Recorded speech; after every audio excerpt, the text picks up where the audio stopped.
जन जन का यही पुकार, अनामिका पांडे अब की बार, एक कदम परिवर्तन की ओर, सबका साथ सबका विकास। ग्राम सभा सराय परशुराम राजा बाजार अनाज ओसाता किसान पर मुहर लगाकर अनामिका पांडे को भारी से भारी मतों से विजयी बनाएं। करता निवादा होई गांव के विकास हो, अब की जितादा अनामिका पांडे के चुनाव हो। करता निवादा होई गांव के विकास हो, अब की जितादा अनामिका पांडे के चुनाव हो।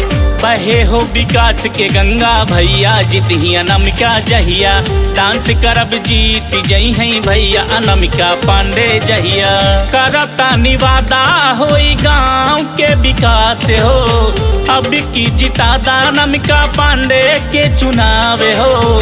बहे हो विकास के गंगा भैया, जीती अनामिका जहिया, डांस करब जीत जई हैं भैया अनामिका पांडे जहिया। ग्राम सभा सराय परशुराम राजा बाजार प्रधान पद प्रत्याशी, प्रखर वक्ता, कर्मठी महिला अनामिका पांडे जी को अनाज ओसाता किसान पर वोट देकर भारी से भारी मतों से विजयी बनाएं। आप सबके सेवा खातिर लड़ीला चुनाव हम, गांव के विकास खातिर अइला मैदान हम।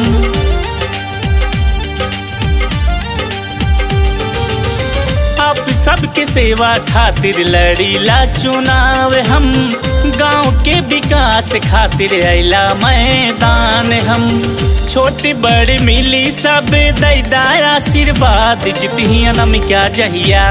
बहे हो विकास के गंगा भैया, जीती अनामिका जहिया, डांस करब जीत जई हैं भैया अनामिका पांडे जहिया।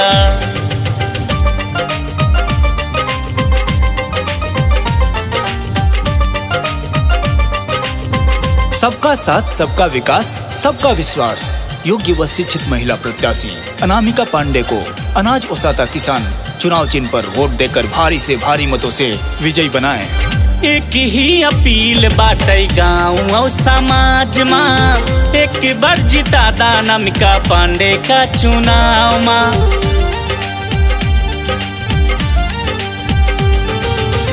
एक ही अपील बाटे गाँव और समाज माँ, एक बार जितादा अनामिका पांडे का चुनाव माँ। जीती ही अनामिका पांडे होए गाँव में विकास हमारे बहनी भैया। बहे हो विकास के गंगा भैया, जीती अनामिका जहिया, डांस करब जीत जई हैं भैया अनामिका पांडे जहिया।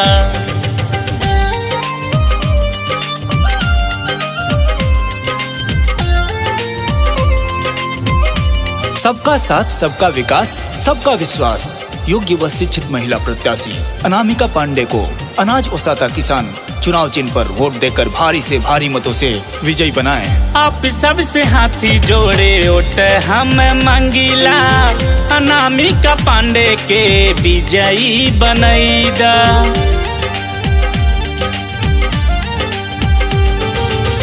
आप सबसे हाथी जोड़े ओट हम मांगीला, अनामिका पांडे के विजयी बनैदा। छोटी बड़ी मिली के सब कैदा मतदान, जीती अनामिका जहिया। बहे हो विकास के गंगा भैया, जीती अनामिका जहिया, डांस करब जीत जई हैं भैया अनामिका पांडे जहिया। करता निवादा होई गांव के विकास हो, अब की जितादा अनामिका पांडे के चुनाव हो। बहे हो विकास के गंगा भैया, जीती अनामिका जहिया, डांस करब जीत जई हैं भैया अनामिका पांडे जहिया।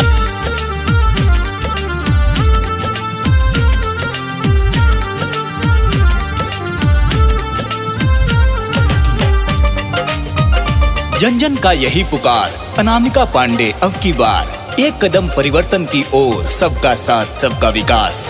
ग्राम सभा सराय परशुराम राजा बाजार अनाज ओसाता किसान पर मुहर लगाकर अनामिका पांडे को भारी से भारी मतों से विजयी बनाएं। करता निवादा होई गांव के विकास हो, अब की जितादा अनामिका पांडे के चुनाव हो। करता निवादा होई गांव के विकास हो, अब की जितादा अनामिका पांडे के चुनाव हो।